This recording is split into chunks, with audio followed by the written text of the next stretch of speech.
Yeah, Linda Thompson. And it was about the last 5 years of Elvis's life. I gained 40 pounds Oh, to really? play the role, yeah.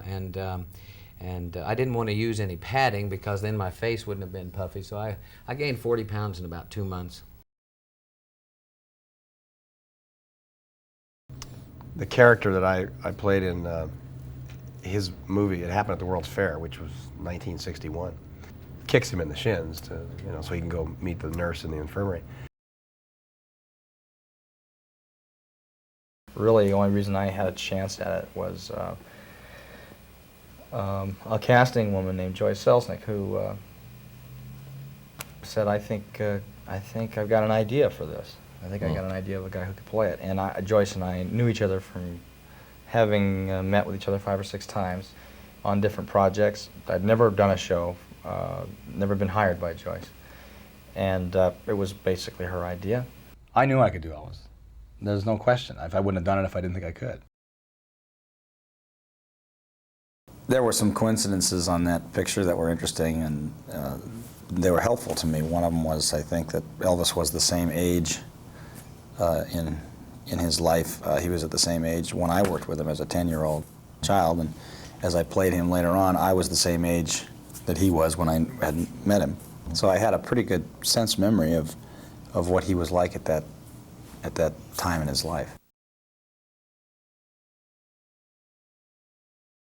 I really did have the opportunity to do something that was a go down in flames or succeed situation, and I was fortunate, and it worked, and it was a lot of hard work, and it was actually fun to do. I had great people to work with, and John Carpenter, and I mean, when you're going to take somebody on, it's like that. That's so recognizable. You really need everybody on your side.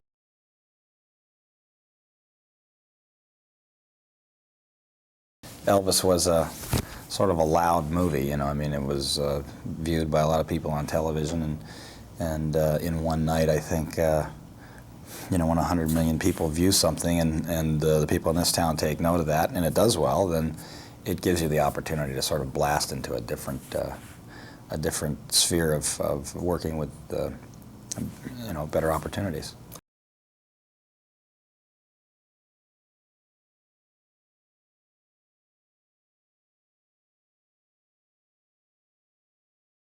It never did well, and I was not a huge Elvis fan, and I was a little bit too young to really be in on the beginning of the Elvis.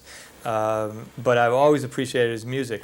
As I started to do the series and got to know more about Elvis and spent a lot of time in Memphis and get to know a lot of his old friends, I really began to appreciate the man.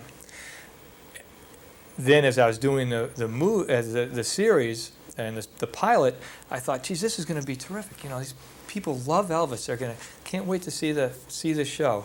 Well, a friend of mine told me, he said, those ratings of your show, it wasn't that people didn't turn the show on. They turned their TV off and left the house.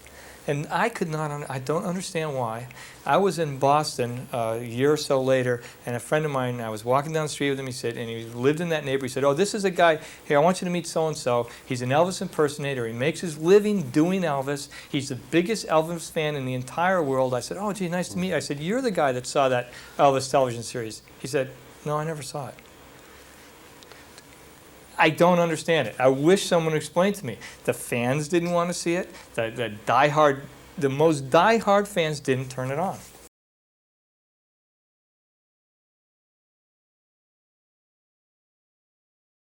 Elvis, something I never knew going into it, would always be a problem, because people, I mean, I think he's the most widely known celebrity in the world. I mean, it's just his face is more familiar than anyone else's. So casting an actor for that role is almost impossible. So I decided to go against grain and cast someone who was a good actor as opposed to someone who looked like him. A lot of people then, I think, just couldn't grasp the movie because they had such a familiar version of Elvis in his mind. Also, the movie was, I made the mistake an early director, shooting my entire script, which turned into a 3-hour and 15-minute movie. When that was cut down, the movie, to me, when I see the movie now, it's not the movie I I originally saw. I mean, the 3-hour version of the movie works much better. It's a much more cohesive movie. But dealing with Elvis is always a guy like Elvis Presley is always a problem. And I learned a lesson that I'll never do a rock biography or any sort of biography of anyone who's that well known, because you just can't please everyone.